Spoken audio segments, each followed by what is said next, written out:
Assalomu alaykum, hurmatli obunachilar. Navbatdagi ishimizni ham bitirdik. 4 mush naqshdan bo'ladi. Kolonlar ham quydik 4 mush naqshdan. 4 mush variantda 30 bo'ladi. Ko'rsangiz bo'ladi sifatini. Mana sinalarni to'g'ri bo'yashga tayyorlatib qo'yib berganmiz. Ichida defektli, chaqnaqli uchqani yo'q. Kolonlarni ko'rsangiz bo'ladi 30 razmer.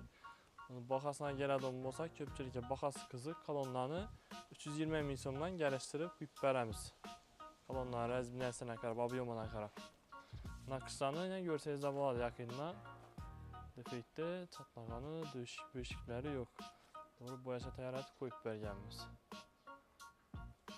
Kimga shunday xizmatlar kerak bo'lsa, nomerlarimizni qoldiramiz. Murojaat etaversa, Xorazm va Qoraqalpog'iston bo'ylab ustanovkamiz mavjud.